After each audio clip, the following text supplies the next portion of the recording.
Hello, hello. Welcome to today's Insight on a Wonderful Life.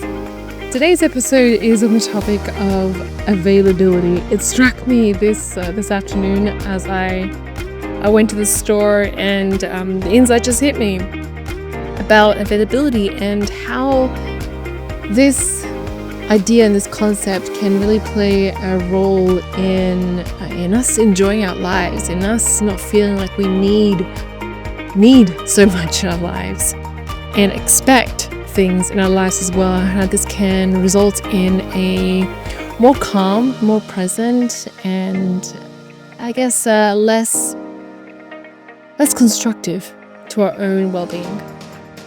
So I was in the mall for about an hour or two when I decided to call my significant other, as I hadn't heard from him from the night before.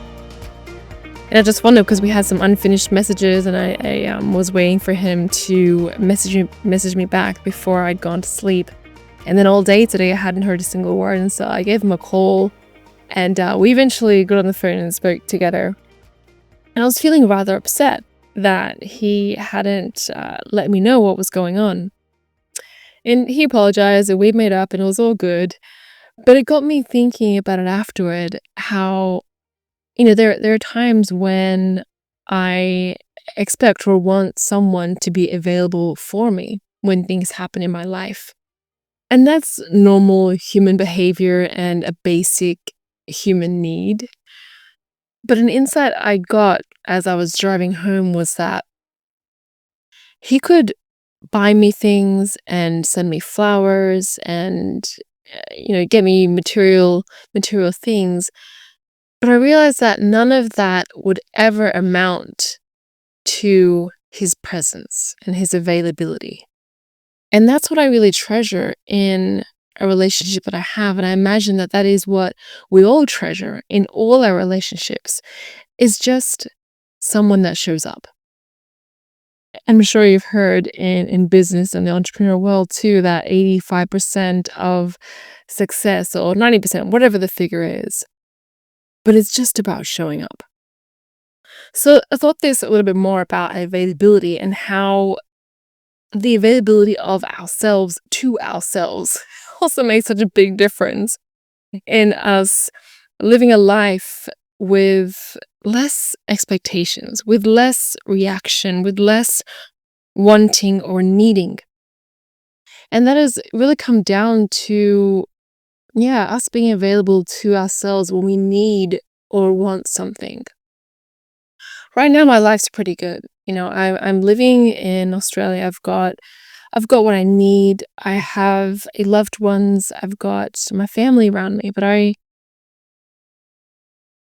think back to the time when I was living abroad, and I still consider myself as somewhat of an expat.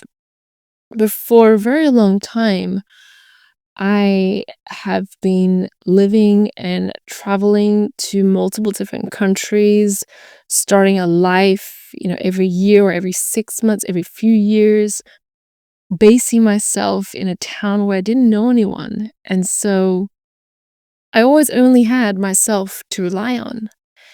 And in hindsight, that was really training for being available to myself when I felt down, when I was happy, when I was frustrated, when I needed something. I had to be the one that was available for me because no one else was. The people that I knew were in different time zones, and I remember a lot of the times I felt kind of really upset when I really, really, really, really wanted to talk to one of my best friends, and I just knew she wasn't available. She was, it was 2 a.m. in her time zone. There was no way she was going to answer my call, but I needed that person so much, or I needed something so much, and it wasn't available to me. So I had to make do. I had to train myself to be there for me, to feel whatever it is I needed when nothing else could fill it. So I was laughing before about this podcast episode not being one about dating, but it could well be, a podcast about dating yourself, How available are you to yourself? This is those simple times when it's you saying, yes, I've got 10 minutes available to meditate. Yes, I am available to take a half an hour shower and pamper myself and take the time to dry my hair and shave my legs, whatever it is you do. Yes, I am available to go on a 15-minute walk with no electronics. Yes, I am available to go to the gym, you know? So I wanted to share this because the concept of honoring yourself, honoring ourselves, has become such a significant play in my life for the past few months.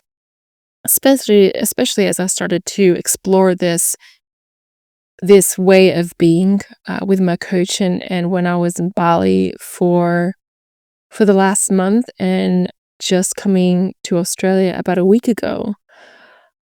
I've come full circle and can now look at that experience in Bali and really see that I've become someone who is available for herself. And I want that for everyone as well that I speak to. Where is it that you are looking to get what you need, or expecting something from someone, no matter if it's the realm of business or family or work or any relationship? Where is it that you are expecting something or someone to be there for you?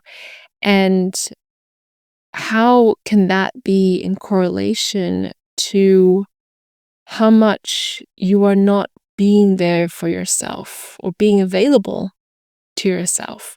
Could we be more available to ourselves?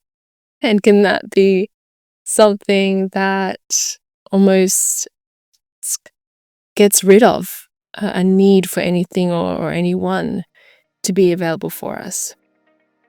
Though I think we still need to give ourselves that leniency of, yeah, it's still okay to need someone to be there for you. We all need love. Love is a human need. It's a basic, almost survival instinct. So, don't beat yourself up for it if you find yourself wanting someone in your life and needing hugs. That's very normal. But I want to leave that with you today. How available are you being for yourself? Can you be more available for yourself? Can you be that person that you call on to comfort yourself, to give yourself what you need, and to feel really full and really alive and really looked after? Take care, and I'll speak to you in the next episode.